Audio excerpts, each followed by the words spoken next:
Hey, it's Chris. What's this? Binho. Soccer-based dexterity flicking game. This is the best game that you have never heard of. This is already one of my most played games in the last couple months in my household, and it's forking fun. This one captures what a lot of other things try to and fail. Let me tell you why it succeeds. Let's go.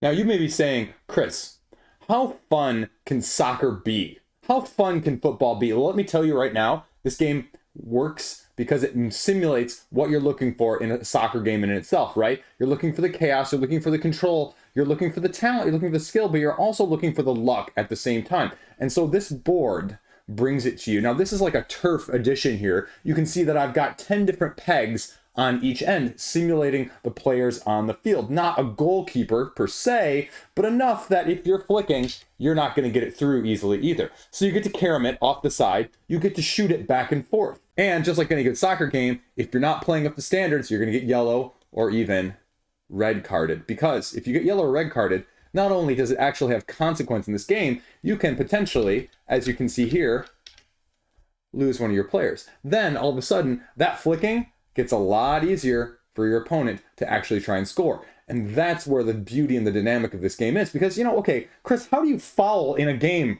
like this? Well, you double tap. Boom, boom. Your hand cross the halfway point. You get yellow carded. 2 yellow cards is a red card. Red card loses a player. Red card for moving or bumping the table per se. So you have to be careful with what you're doing. And to be frank, there is some luck with this game.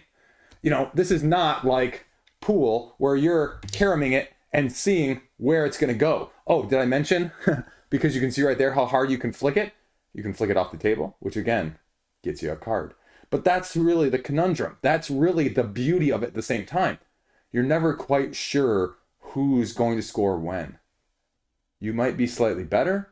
Your opponent might be slightly newer, but being able to do this and just go is amazing. Little score trackers over at the end here. Great, whatever. Allows you to just put it in the end there, keep track. There you go. But that's the game in a nutshell, right? You go, you flick, you shoot, you score. Just like that, folks. Unexpectedly happened. You go, same shot again. Doesn't get anywhere close. Now, going back and forth is really the fun part. Because you also have to use the same hand. I double flick there. Yellow card. Up.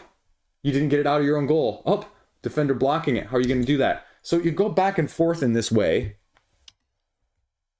until somebody inevitably messes up enough that allows somebody to score. And that's why it's so fun.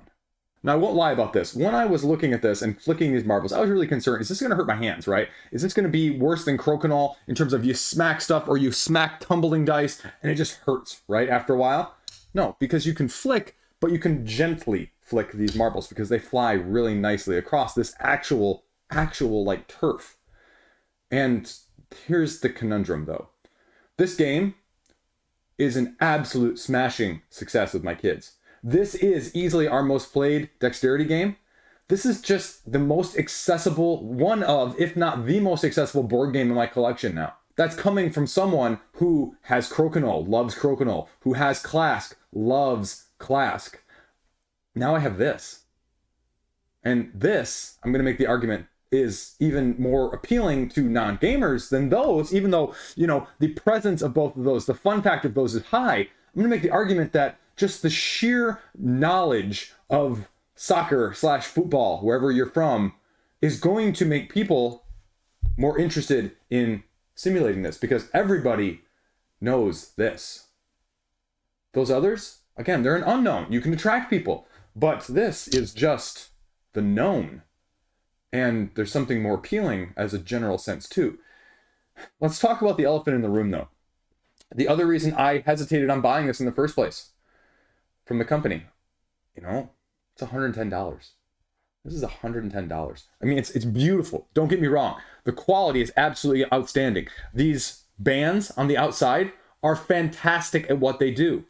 And the construction here with all of the pegs and the screwing them in and making them work and worrying about the craftsmanship that goes along with it, I have absolutely none. But still, it's $110. And you always have to compare apples to apples in terms of what else can I get for $110?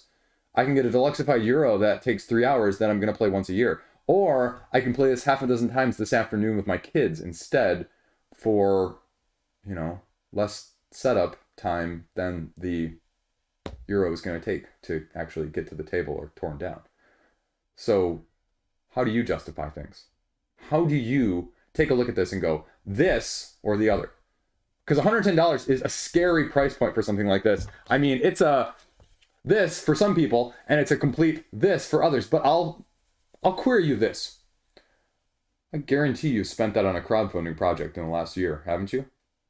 And if you've done it on that, maybe doing it at a retail thing with a known quantity, with ease of accessibility being incredibly low, and enjoyment, fun, I dare say one of the most fun things, even for my kid who doesn't like soccer in the first place. Absolutely outstanding. Cannot recommend this enough. Cannot recommend this enough. And again, in case it's not clear, like, this was not sent to me. Went out of my way, found this, looked at it, and said, yeah. And I am super happy. Is this technically a board game? It's a dexterity game just like those others. Is it going to stay in my collection? Absolutely. Will it be a top 10 game of the year for me? I don't know. Probably, but I'll tell you this right now. It'll be a top 10 easily game played for me of the year. And that, folks, cannot be understated or undersold.